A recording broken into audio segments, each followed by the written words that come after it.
You're thinking before you turn, like, roll your shoulders, take your breath. Everything you're thinking is just forward and quiet.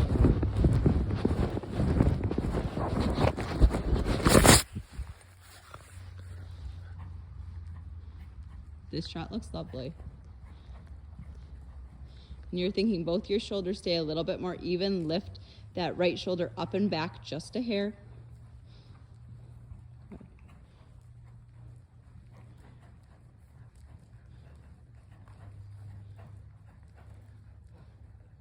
Just checking those transitions. Just making sure they're there. Yeah, I feel a little strong.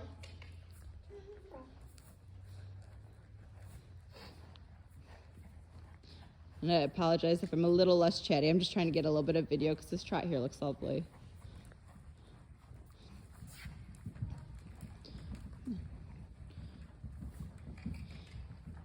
And you're almost going to think like relax your stomach muscles and relax your seat, and everything about your position is just a little bit behind the motion and pushing him in front of the leg.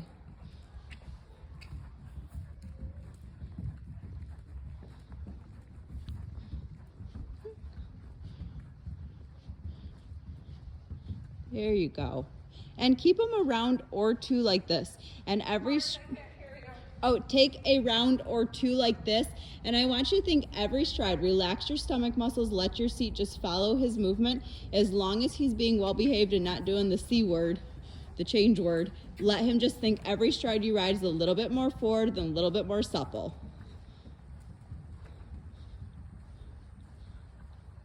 Good.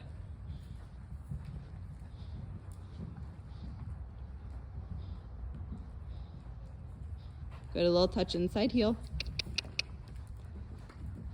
And let's bring it a simple change across the diagonal of your choosing. And you're thinking that right shoulder stays tall and back as you're coming around this turn. Good, take a little extra bend.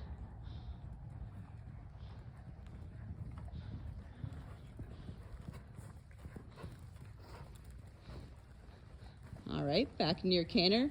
And when he comes into the canter, this left lead, if he's feeling a little straight, go ahead and take a little extra inside bend here and there. But your first go-to is all the motion in front of that leg. And this is one of the things, like when he's willing to carry more and more of the forward on his own, you're gonna let him carry you in the canter instead of feeling like you have to chase him all the time. But you have to have enough forward that you can kind of just enjoy the canter. There you go, good. And let's think a little bit larger down the long side. A little bit more. There you go.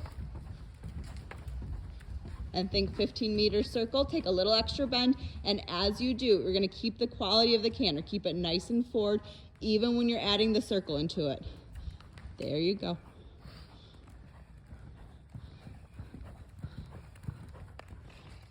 I like this. We're gonna go down one more long side and end it with a 15-meter circle, but keeping this forward.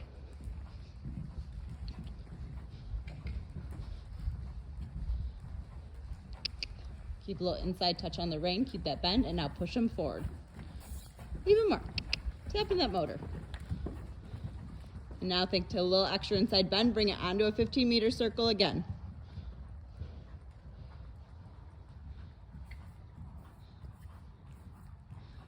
Good.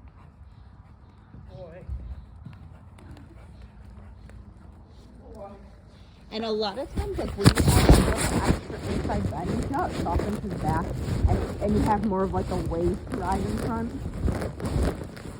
That was very nice, wasn't it? That looks really lovely. So when you canter him, a little bit bigger. So like when you canter him, like you know when he feels a little stiff in his back.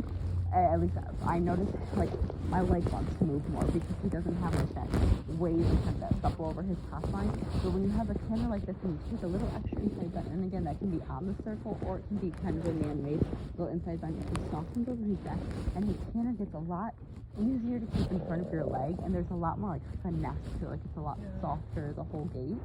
Because like that left leg canter looks lovely coming and out. And you told me something that How has it been doing? Because I honestly think since I started working with you, my canter seat has improved a ton, and his canter is improving. But still now, I still like, so I get like, I'm trying to hold a lot in my core. Mm-hmm.